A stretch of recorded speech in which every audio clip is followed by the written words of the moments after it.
Chairman of the Independent National Electoral Commission, INEC, Professor Mahmoud Yakubu, has praised the security agency's performance during the just concluded presidential and National Assembly elections, urging them to replicate same during the forthcoming governorship and state assembly elections. Yakubu made the commendation during the Commission's meeting with the Interagency Consultative Committee on Election Security, which held at its headquarters here in Abuja. Take a look. Security of officials, materials and voters is imperative on election day. For the INEC chairman, security agencies have not done badly during the presidential and National Assembly elections. Mahmoud Yakubu commended the cooperation of the different security agencies during the just concluded elections, with a call for them to do more in the impending governorship and state assembly elections. We look forward to improved performance in the election holding this weekend. The governorship election will hold in 28 states of the Federation. As we are aware, governorship elections in 8 states, Anambra, Bayelsa, Edo, Ekiti, Imo, Kogi, Ondo and Osun states are held off-cycle and therefore not conducted during the general election. However, elections will be conducted for all the 993 state constituencies nationwide. Our state offices have made available to the Nigeria Police Force, being the lead agency in election security, the delimitation details for both the governorship and state assembly elections. The National Security Advisor, Babagana Mogono, commended the peaceful conduct of political parties and their members during the elections. He said national security should not be relegated to the background during the forthcoming elections. So far, so good. We do not envisage anything that's going to be terrible or apocalyptic in terms of the next few days. But that does not mean that we should all do away with our state of readiness. We must comply with the rules. We must also allow everyone, I've said this so many times, to exercise their fundamental rights as citizens of this country. What we do not want to happen is for anybody to preempt and to take the law into his or her own hands. Rivalry and competition for political offices are more intense during governorship elections, shaped largely by local politics. Noel Samson, Trust TV News, Abuja. Also on our tidbit, the federal government said that a total of 13 million attacks were recorded during the February 25th presidential and National Assembly elections period in Nigeria. The attacks, which they said originated from both within and outside Nigeria, were made on public websites and portals and average around 1.5 million daily. The Minister of Communications and Digital Economy, Professor Isa Ali Pantami, said in a statement on Tuesday. However, Pantami said the attacks skyrocketed to almost 7 million on presidential election day. On tonight's program, we're joined by Mukhtar Suleiman. He's a public commentator from Accountability Lab. Welcome to the program. Welcome. Mukhtar. I think this is the first time we're seeing this year, so Happy New Year. Yeah, thank you very much. And more especially after the election. Yes, most especially after the intense election. Yes. Maybe we should start with our tidbit. Okay. The first one, the meeting, INEC chairman with stakeholders, the security architecture. He praised them. Is that worth it? Well, this general election that we just concluded was one of a tricky one. What I got to notice is that a lot of people, for the large bulge of people who actually followed the election, this was their first time following the Nigerian election this actively. The election in itself, we'll talk about security-wise and other logistical issues that happened. The election in itself was a bad election. Bad. But yeah, it was the election in itself. Okay. But if you compare it to other elections that has happened in the past, yes, this was progress. Our elections have always been characterized by a lot of violence and what happened. But it wasn't as much this time around. yes, as what we used to see in the past. It was a bit quiet. It was not boring.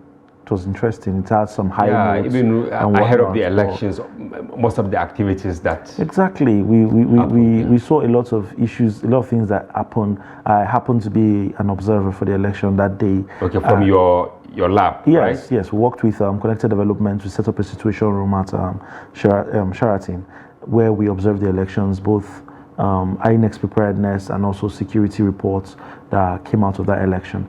And one thing I can say is that it's not a high progress, it's not a significant progress, but it's some progress Compared to what we had we've had in the past. 2019, 2015, 2015. 2011, Okay. and But why are people complaining this time around? it goes back to what I said earlier. I think there is now less political apathy and more political involvement from a larger population of the country. And for most of them, they've not really followed they've not followed the Nigerian election space for a very long time. The part of the complaint also that came in was INEC rolled out this whole standard that it wanted to hold itself by, and because of that there was trust in the system, Yes. especially with the electronic transmission of results. For the first time, I think, before I go into that, I think one of the things, I've said this severally, is that the INEC chairman, Professor Mahmoud, missed the opportunity to go down in Nigeria's history as one of the best, this election going on in Nigeria's history as one of the best elections that we've actually had. Because one of the major things that went missing is that electronic transmission of results. Because for the first time, we saw incumbent governors losing their seats in large numbers to go to the to go and retire. Like Sabo, right? Yeah, to go and retire in like Darius Ishaku in Exactly. Taraba, Autumn in Benue. We saw unusual winnings in the general elections. Like, for example, when APC was still three parties, CPC has never lost Nasarawa. For the first time, APC lost Nasarawa State. Tinubu's stronghold has always been Lagos. He lost Lagos. The president lost Katsina, which is his home state. Yes. So these are things. They are pointers. Malam Nasir lost Kaduna, didn't just lose Kaduna for the presidency, lost his 3 senatorial zones in the state. So these are changes that actually happened, which actually speaks well of the electoral system, of what we had this time. But that's not transmitting the results electronically. That's a major problem. Okay, we will get to that. Yeah. Now, talking about security, as the INEC chairman said, that they should replicate what they did. I know here, the Daily Trust, we did an editorial and we commended the security operatives for their non-partisanship, Exactly. and how they behaved throughout the election. But there are some papers, TV stations, radio stations, they all went out and descended on the security. I think one of the few things that Nigerians need to understand is that we need to know what the law says about certain things. We need to know what SOPs are about and rules of engagement for most of the security personnel. I'm not going to speak as a security expert, I'm not. But for little interaction with some of my friends who are in the security field, some things are not tenable. Yeah. A typical example would be there was an outrage about a video where people were causing mayhem, but the policeman did not get involved in it. He had to stay out of it. One of the SOPs of the police during election, it is part of the reason why they're not carrying armed, why they're not being armed close to the bar. Yes. It's not to get involved. We're not in a military regime. They are at the mercy of a civilian control. Under normal circumstances, they shouldn't even be there. Yeah, under normal circumstances, they are not supposed to be there. So their job there is observe and report.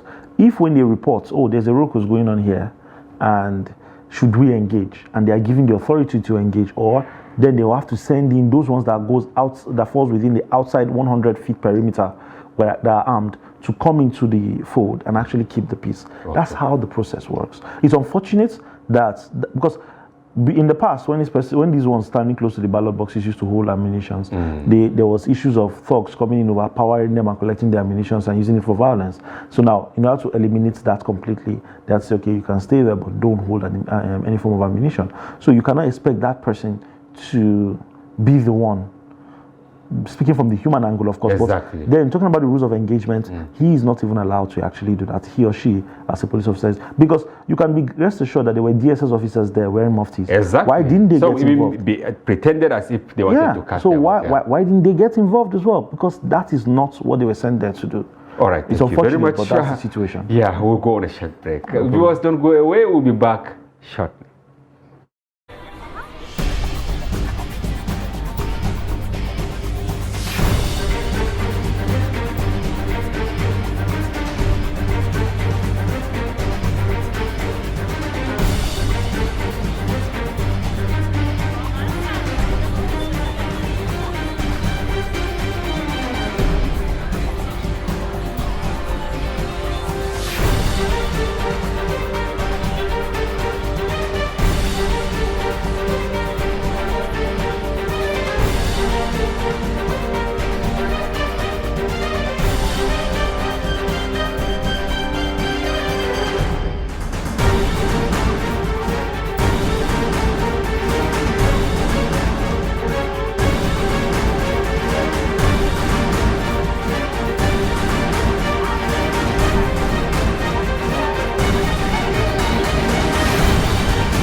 TV, documenting the Nigerian story. Now, as part of efforts to support Africa's goal of strengthening... Now, looking at the activity chart, as you can see right here, a total volume of 130... Created a Boko Haram crisis that at that time was restricted to Yobe. How secured are they? You can see security men with blood. This is the road leading up to the... Really, if you look at England squad, you are looking at EPL, you are looking at their names. You are not looking at...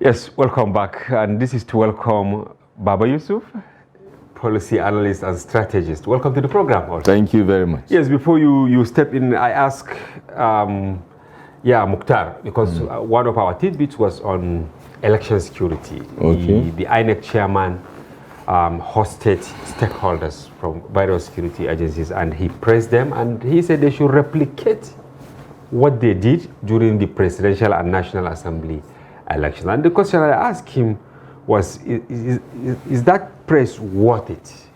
And he said, yes, it is worth it, because of course this election wasn't perfect, but it was far, far better compared to previous elections. You have contrary view, or you are on the same page with him?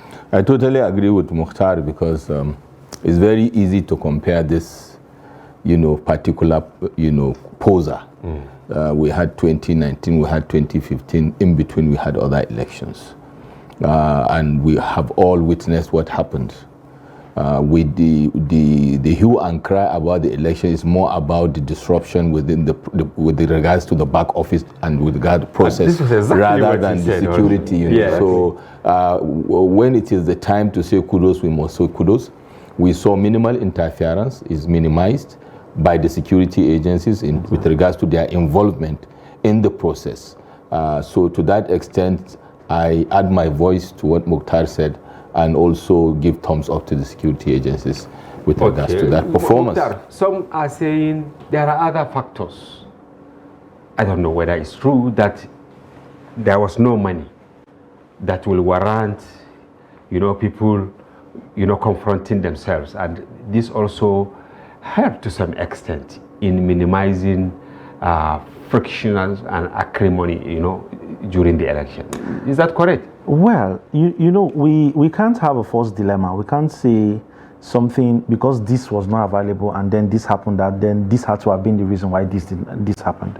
One thing we can be rest assured of is that before even the Naira redesign policy came on board, we had seen a lot of people that have, like Nigerians themselves, without even any form of external influence, have been advising other Nigerians to shun violence. Yes. People wanted to partake in the polls and do that within their democratic rights and ensure that they are actually doing it within the purview of the law. Yeah. Because they wanted their votes to count this time. We saw people come out en masse to vote. How that translates to the percentage of people who voted, that's open for debate. There are a lot of debates around that. But it could be, we cannot take it away, because if you're going to look at the outcome of the election, you have to consider all variables that played out, both the political nuances, the economic nuances of things that happened before then. So we actually have to look at it as well and factor it into the outcome. But whether it is the primary reason, let me put it that way, whether it is the primary reason, I'll leave that for the researchers to do, and then analyze and assess and give us that. Okay, Baba Yusuf, what is your take on this? With regards to the money, maybe there was no money to influence people, dissipating energy to fight. Well, to my mind, to be honest, Hamza is neither here nor there. Okay. I think there were 4 dummies that were sold to Nigerians with regards to the cashless policy. Which is actually part of our so if you look at it, with regards to voter inducement, yes, we saw what I call necessity being the mother of invention, where inducements were packets of spaghetti, pig milk cans, and other methodologies, including the cash inducements via transfer, as highlighted or as reported by the Nigerian Bar Association. Their interim report highlighted this issue. Even though they commended the general... Yes, but this stood out as one of the thorny issues to report. Yes. So yes, the non-availability of cash, to my mind, rather impacted not positively but negatively, because we even heard the National Security Advisor mentioning the impact of this cashless policy on the security agencies, the armed forces and the entire security agencies. The logistics value chain was impacted vis-a-vis delivery of the entire process. So in my own opinion, that cashless policy, because when we are doing an evaluation, we have to take it wholesome, and look at the total impact, and rather than throwing the baby with the bathwater. To my mind, the election is with regards to the political evolution of Nigeria, and it is a subset of the developmental movement of Nigeria. As a whole. If a lot of people were dying on election day, we are spending their day hungry without any positive impact on the outcome of the election vis-a-vis their expectations and their, what they were told that will happen. And then the outcome should not be adjudged to be, on the positive. And that is my opinion. Okay, Mukhtar, my next question is actually like a hypothesis of sort. Is it a coincidence that Professor Pantami issued a statement today that within the election period, there were 13 million attacks on the infrastructure of INEC, right? Now, today, INEC chairman now spoke to security agencies. The other aspect is the failure of INEC to transmit results. Is there a nexus between these 3 issues?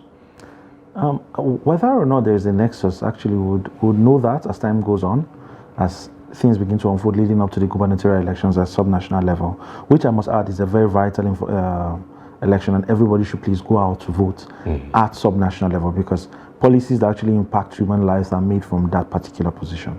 But going to what you actually asked, I would be appalled. I would be disappointed if there was no attempt to hack the INEC server.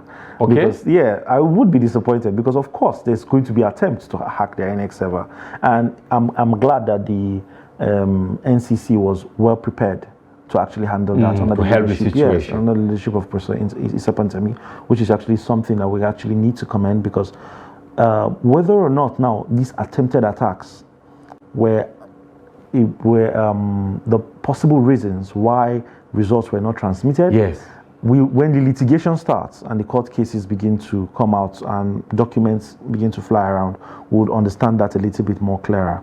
But I doubt it is the reason why that didn't happen, because if it were, it would have been very, very obvious.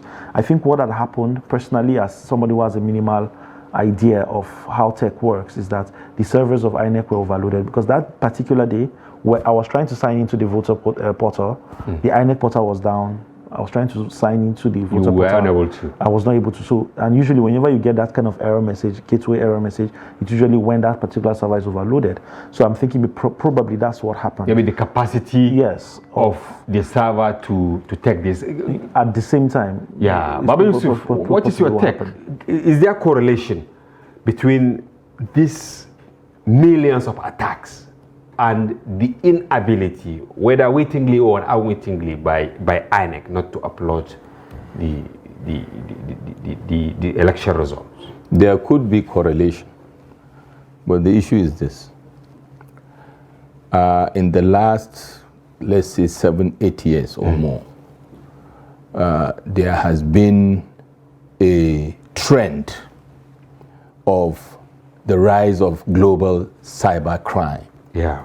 You know, not just in financial, in the case of financial institutions or infrastructure, but security architecture and even electoral processes. We've seen how cyber attacks played roles and even caused issues, even in the elections of the United States of America.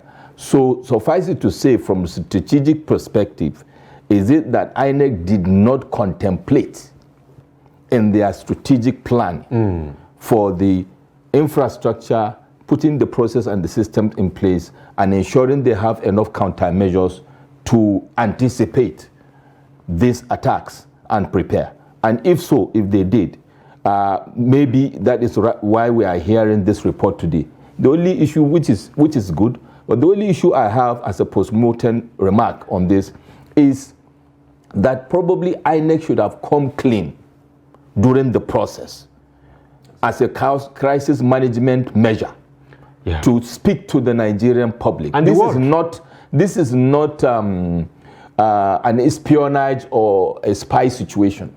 This is a serious issue. A promise was made, a process was undertaken. We have a new electoral law, and it is very clear with regards to the process. And if a critical failure factor emerges, which is a threat actually, within the framework of an IT system and deployment, strategy framework, you need to have what is called disaster recovery or continuous delivery process. And if that is the case, you say, if this scenario happens, this is what happens. And you come and tell Nigerians that you are having multi-million attacks on your system. Nobody will blame you. And you say, because of that, this is what you are doing. And this is the fallback option. I think that would have engendered more confidence in the process and mitigated all these issues. But like Mukhtar said, as the litigations ensue, people will ask questions and maybe demand for what is called an audit trail.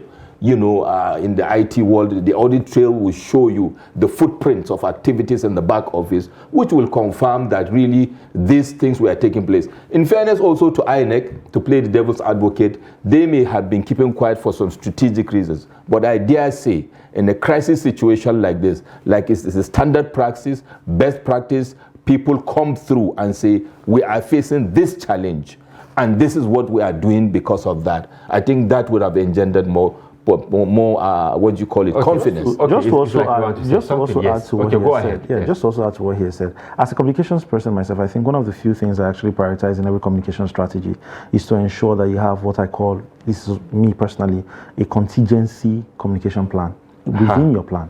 So what that does is, after your audience profile analysis, it shows you who your audiences are, what their demography is, and how they behave around certain topics under your audience profile analysis. So the contingency plan says, if all of these communication strategies does not work and people react a certain way to this is what we should do. This is what a response should look like. It might not be able to outline specifically down to the nitty-gritty of it, but for example, what I would have expected the INEC chairman to say, just to reiterate what Baba Yusuf said, was that the INEC chairman should have come out before the result collation started. That time he gave that press conference before he adjourned to 6 p.m. He would have said there that we want to apologize to Nigerians. Like, typically, this is what I would advise him if I was system there. is under attack. Not really on that. Maybe he might not want to say that, so that it doesn't show incompetence. But due to some technical issues, due to some technical issues which we are trying really hard to solve, we might not be able to do electronic transmission of results at this time. We are working very hard to sort this issue out. However, in order not to delay this process any further, to ensure that we don't leave a leadership vacuum in this country, we are going to go back to manual collation. We are sorry. We know we told you we wanted to do electronic transmission. You can see that we even went ahead to develop a website for this. We even used it in Osun election, it worked. We used it for Ekiti State election, it worked. But now we used it in a mock trial, it worked. We all saw it. So that's to show you that we wanted good faith. But unfortunately, we are here now. And we are sorry. We are trying to fix it, but we have to go back to manual. When you leave a communication vacuum that much, and I think that was why I have this question whether their communication strategy is really good. We didn't even see what the communication strategy looked like. Communication strategies for elections, I think it should be a public document. Absolutely. So that we can see what the process is. Because it allows us to also partake in the process. It allows us to see what you have planned and how we are factored into that plan. CSOs never had access to that strategy, to the best of my knowledge. The Nigerian populace did not have access to that strategy, to the best of my knowledge either. So I think these are things that the INEC needs to learn from going forward. Because like I said earlier, this current INEC team actually missed a very significant opportunity to go down in Nigeria history as the team who conducted the best elections in this country. Now taking the, INEC, they kept saying it's not about electronic transmission, but uploading the results. I think they've been clear on this for a very long time. Now, taking the issue of uploading the election, set it aside. The issue of rigging, where they are rigging in this election compared to, riggings, right? Compared to what we had in 2019, 2003, 1999, 2011, and all that. When you look at the electoral map. Should I answer that? Yes. Because to be honest, where we are today has, the reports of you are just CSOs, excited, right? Yeah, the report of the CSOs and all the stakeholders have been very clear. Rigging, I believe, even what I said earlier is rigging. The inducement is part of the rigging process, right? We've seen where election materials were scattered, were disrupted, election process. Of course, it's not as much as, in some cases, for example, you cannot compare this election with 2007 elections, for example. In terms of credibility? In terms of credibility, 2007 remains, a very sore, thumb, in the history of our political evolution. But that being said, to answer the question directly, were there riggings? Of course there were riggings. We've seen, and this rigging, I dare say here today, is across all parties. Okay, it's not a single those party. That are actually based on what we have all seen in the media. And interesting. But remember, Baba, there are some, here in Daily Trust, we fact check some of the videos. Some were as old as 2011. Yes. But, these social media warriors, they went and excavated those videos, uploaded them and said, okay, this is what is happening in Bauchi, this is what is happening in Ekiti, this is what is happening in Lagos and all that. And then what about some of the videos that are uploaded that are even of parties that may not have been that active at that time? What I'm saying is, the truth is, there is need for improvement going forward. We expected so much from the Electoral Act review, from the level of investment in terms of money, in terms of time that have been made. So to answer the question, were there rigging? The answer for me is capital YES, yes. And to my mind, I still stand until I'm proven wrong. Maybe the litigation process will prove some of us wrong. It is across all parties. Okay, what about the issue of those that are not in power?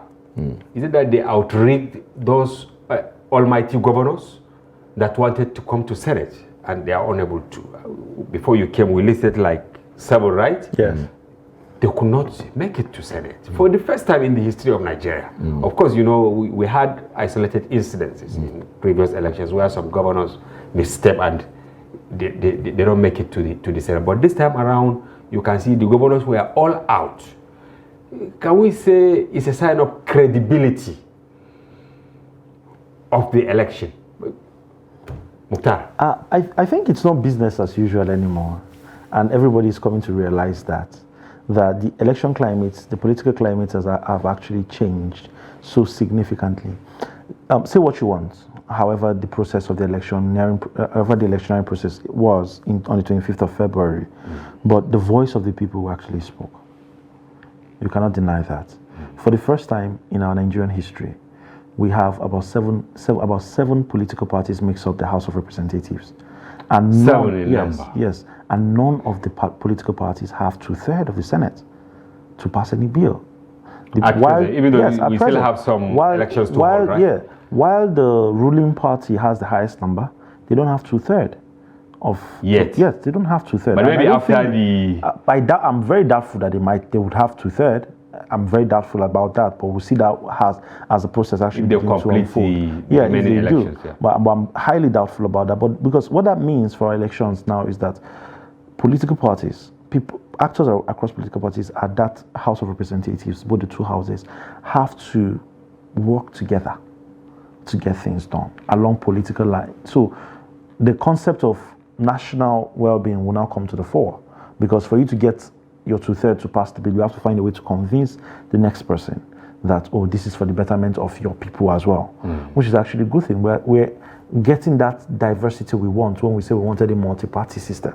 I'm really interested in seeing what 2027 would look like after this 10th Assembly and this whole governance season goes through.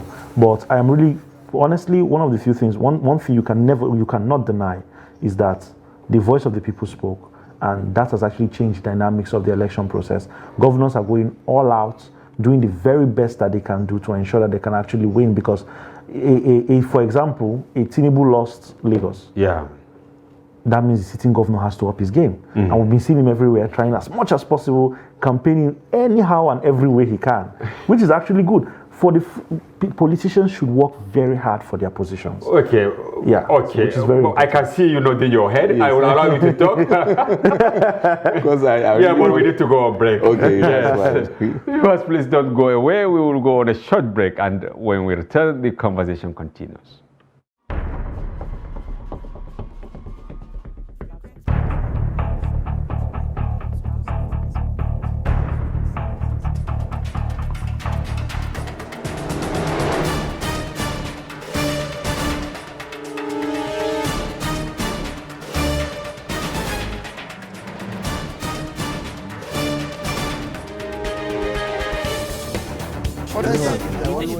That's great.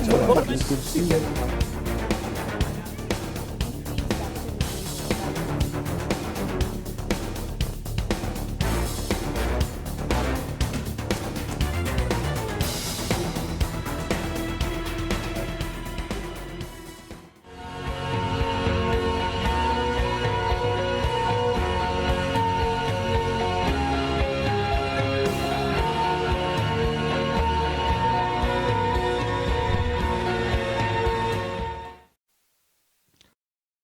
Welcome back. If you are just joining us, this is Daily Politics on Trust TV. Do well to follow the conversation across all our social platforms on Facebook, Twitter, and watch us live on YouTube.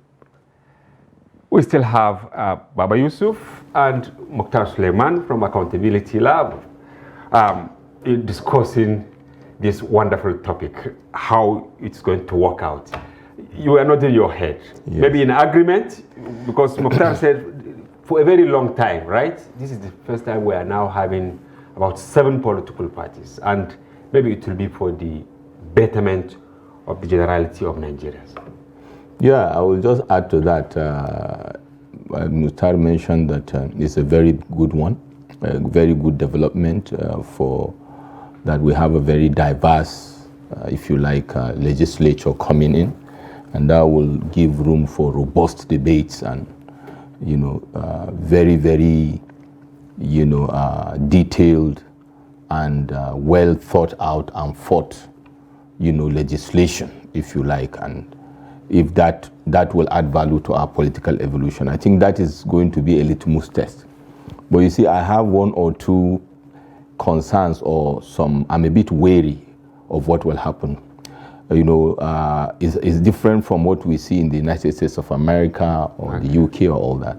As an evolving polity, or as a political space that is evolving, what we know in Nigeria that has become also a trend, because I would like to go back and talk about those governors that lost out, is that we know that what is fashionable is that we have politicians that operate the principle of what we call AGIP, AGIP, all government, any government in power. Okay. And we have seen it play out from 2015 to 2022 today. Okay. When we saw die-hard opposition when they convened the 8th Assembly in 2015. You had the likes of a minority leader at that time in the person of Senator Godswill Akpabio and their likes, ferociously attacking the ruling party, not giving them breathing space all the way, notwithstanding the internal fracas even within the APC due to the emergence of the Senate President Bukola Saraki. Yes. And then voila, years later, within the legislature, you still have these people crossing carpet in drones to the party that is in power. And you see most times, right from 1999, the tradition is the legislature is convened with some majority and minority. By the time you are exiting that assembly, the majority has ballooned from what it was. And the only way it can balloon is because the minority has lost some of its members. Of course, it's also the other way around, but largely they balloon the other way. What am I saying? How will this diversity be sustained vis-a-vis the 10th Assembly's actions and processes? Okay, how do we get it? And what we foresee is today we have what I call, the politics of today is what I call same wine, different bottles. Most of the political actors, even for those that have come back, have been in one party or the other in the past 8 years. They have been switching sides and changing positions.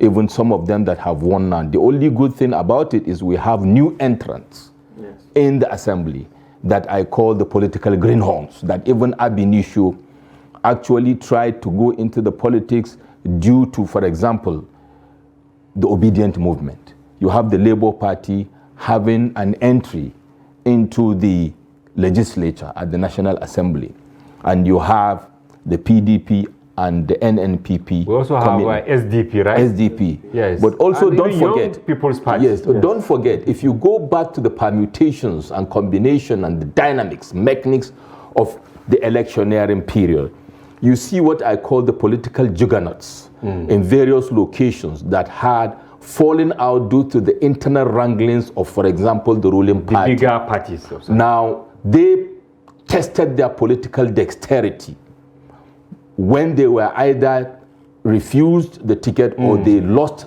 at the primaries. So they moved to another... They moved to another platform, tested their political capacity and dexterity and won. There is a tendency, there's a possibility those people may cross back to their, what you call, abode. That being said, the new entrants, the new kids on the block, if you call it, if you can call it that, because I think they are not kids, but for want of a better phrase, will be the ones that will bring the freshness, if any, or they change the trend, if possible. If they suppress their appetite, right? And that is if they have one, first of all, the numbers, and two, if they have, some of them have the experience ab initio. You see, it takes political sagacity and experience to drive legislation. is a total different ball game. Okay. It's not just about raising your hands and opposing a bill. A lot of back office, backslabbing, lobbying, and negotiation takes place. And you have some that have moved to other parties, but they are legislative, what I call old war horses. You know, and so it's going to be a very interesting scenario. And what you are saying, I don't see that which Mukhtar is saying playing out sharply. I'm very optimistic, but I call it cautious optimism with regards to the trend of our politics. Actually, Mukhtar, you know, in our conversation earlier, he was saying while the ruling party has the highest number of representatives, no political party actually has 2/3 of the House to pass any bill or policy. For the first time in our legislative house, our representatives will be forced to work together, else nothing will work. Maybe you shed more light on this. In line with what he said also, maybe the new entrants, if they have the dexterity, if they have the legislative experience, or you mustn't have that because I think they will be trained along that, but if you have your pedigree before you get to the National Assembly. But I know for sure there are some who actually followed the plot, you know, I mean the bandwagon effect. They never expected that they will make it to National Assembly. I know. We have senators that they never dreamt of getting close to that chamber, but here we are now. Very soon they will be sworn in. Yeah, I think that sort of, my reply will be anchored on what he said earlier, which is about the level of freshness they're going to bring, newer perspective, more insights. They'll be forced to learn on the job, as the case may be, which may be a good or a bad thing for us as a very infant democracy. As much as we want to look at Nigeria, we've only enjoyed about 26 years of uninterrupted democracy. 23 actually. 23 years of uninterrupted democracy. So we want to, I'm interested in seeing how this plays out. The fears that Baba has actually mentioned earlier are actually well-founded, because we know that the political space is filled with that cross-carpeting, tendencies of so much cross-carpeting. But it's highly dependent on if you want to be re-elected. Let me put it that way. We saw, you know how you got elected. You know how your candidate voted you and why they did. So unless something changes within the next 4 years about this obedient move and the wave, because for most of them we're going to speak to that context because they were the ones who came in newly, mostly, largely. They might want to stay there so that they can retain their mandate for the next elections. Because if you could not get it the first time, if you were in, say, one of the bigger parties, and then you moved down there and then you got it, that means that you've tested your mandate. Yes, you've tested your mandate, and your mandate is legit, is something that can actually get you there. But it's still something that we need to be scared of, whether that might happen, and what level of newer ideas will be allowed to actually go into that floor and play out. Because that backdoor negotiation in politics, that midnight meeting, is something that you have to learn how you're going to play the field. Yeah, of course. Which is something you have to learn how to play the field. I was in a sister organization, media house some days ago where we were discussing the idea behind night meetings. And the honest truth is that some of the biggest deals in the political space are being struck in those backdoor negotiations before they come to the floor of the Senate. So how do you plug into that if you're so new that you have no political capital, you've not built any street credibility for yourself? This is the best time for you to start seeing how you can cook that up for yourself. What can you trade for the betterment of your constituents? Because politics is a scratch my back and scratch your back thing. So you have to give and take. So what can you give now? Okay, now you're there. What do you have? The little you have. Who can you give the little you have so that you can start? Because there's a popular pidgin English adage, and from clap they enter dance. So what's your clap? So that you can get your clap first, continue, and then eventually you can actually evolve into the dance. Yes, Baba, you are also nodding your head, but I want to add this question so that whether it will be in agreement with what he said. Of course, attrition in the National Assembly is an entirely different topic which we will discuss going forward, maybe some other time. But what do you think the 10th National Assembly should do to reduce this tendency of cross-carpeting? Because we have fresh bloods now going there. And you see, we're having issues. You see more than 70-80% of those that the government spent millions of naira to train in legislative drafting and all that, you know, they will all be carried out of the National Assembly every election season. What do you think these people, now we have 7 parties there. It will be very interesting. What should we expect from them? Well, it's going to be very, very cranky for the first 6 months or so for people to get a feeling, especially for the newcomers. And for the old war horses, it's time for them to actually, entrench themselves in the system. It's going to be very difficult for us. The process will continue, the evolution will continue, but I believe it will be slower than we anticipate or that we would like. Why? Because until our polity or the political aspirations or the political parties are driven by political ideology, this which we are expecting now with regards to people that have come in and people that have cross-carpeted to another party to remain consistent and to remain loyal to the party, in the first place, what is the ideology that brought them in? Even for the obedient movement, what is the political ideology? And how sustainable is that political ideology, vis-a-vis the current situation of things? Because for the build-up to the governorship election, I'm going to digress a bit to come back here.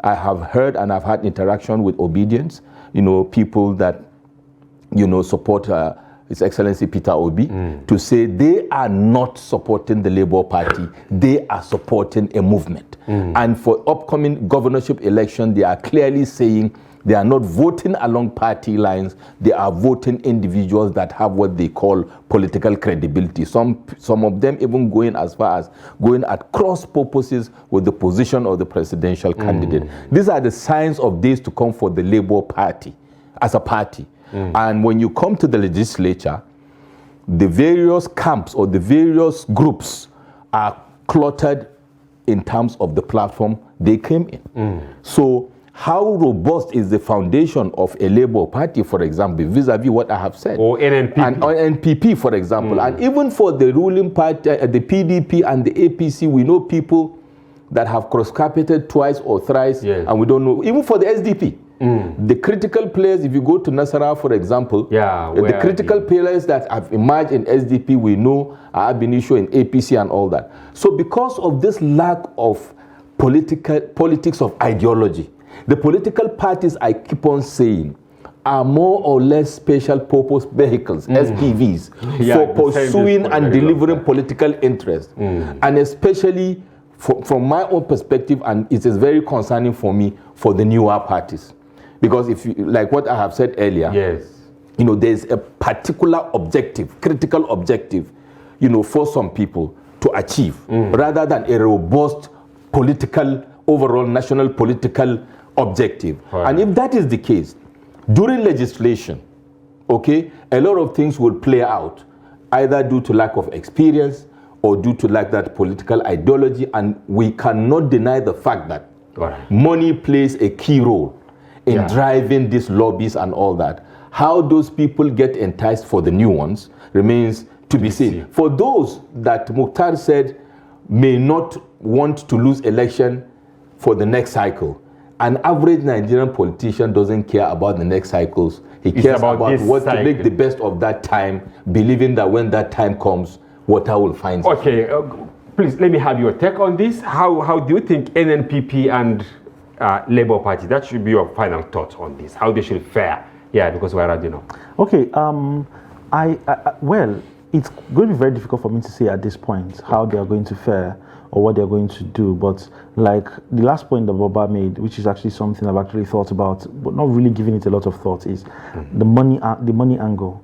And because now if you have those seed capital you won under the whims and caprices of the election wave, how do you have the monies to start at the base? Because the people you're going to go and work with at this point are already at a certain level. So, and this is where you are. So how do you get the resources to push you to their level? Who funds you?